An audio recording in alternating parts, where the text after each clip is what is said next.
So this Baphomet is Venus. This is Venus, um, because it's the light bearer, and this is the morning star, and this is the evening star. And yes, this is the god that the supposed Knights Templars worshipped, because it's like the exoteric has no idea who the esoteric worship, and the Knights Templar were an esoteric order, and this more connections. This pentagram is the pentacle that's formed by the orbit over 8 years.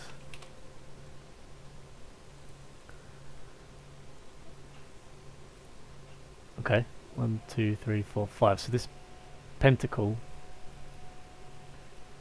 is where this comes from.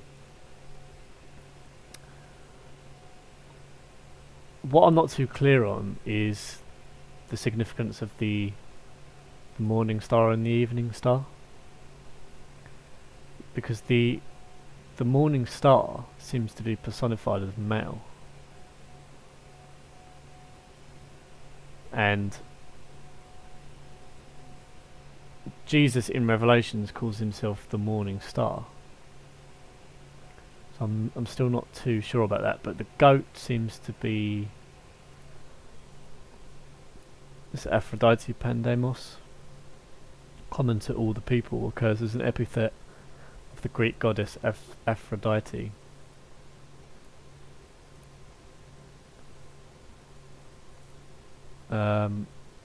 The epithet can be interpreted in different ways. Plato and Pausanias describe Aphrodite Pandemos as the goddess of sensual pleasures, in opposition to Aphrodite Urania, or the heavenly Aphrodite. At Eli, she was represented as riding on a ram. Another interpretation is that of Aphrodite uniting all the inhabitants of a country into one social or political body. And this sounds very much like One World Order, or New World Order. In this respect, she was worshipped in Athens along with Peitho, and her worship was said to have been instituted by Theseus at the time when he united the scattered township into one great body of citizens.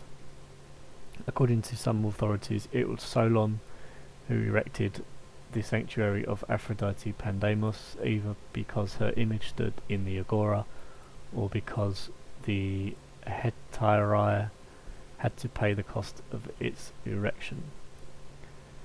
The worship of Aphrodite Pandemos also occurs at Megalopolis in Arcadia and at Thebes. A festival in honour of her is mentioned by Athenaeus.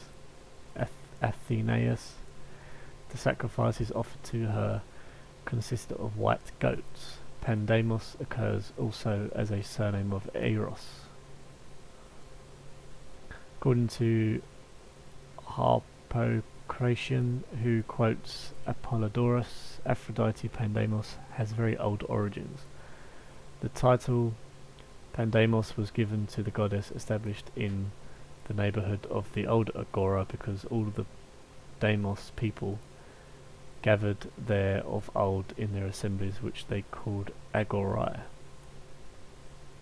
Christine Downing comments that Pausanias' description of the love associated with Aphrodite Pandemos as dedicated only to sensual pleasure and therefore directed indifferently to women and boys, and that associated with the Uranian Aphrodite as altogether male and dedicated to the education of the soul of the beloved is actually an innovation, for Aphrodite Urania was served in Corinth by prostitutes, and Aphrodite Pandemos was the goddess as worshipped by the whole community. The goddess riding on a goat was also known as Aphrodite Epitragia, from a she-goat. According to Plutarch, she acquired this epithet from an episode in the life of Theseus when, by the recommendation of Apollo, the hero sacrificed a goat to Aphrodite before departing for Crete in hopes that she would guide him on his voyage. As Theseus sacrificed the customary she-goat, the animal was suddenly transformed into a male goat. One thing I notice is that Venus is everywhere and is everything at all times. She really is.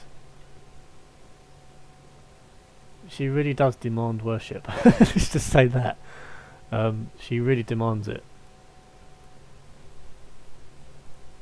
Because she seems to be involved in every little thing.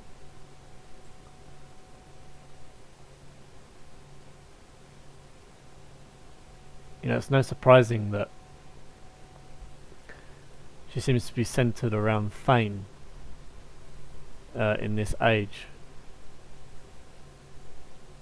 because she seems to really enjoy being worshipped.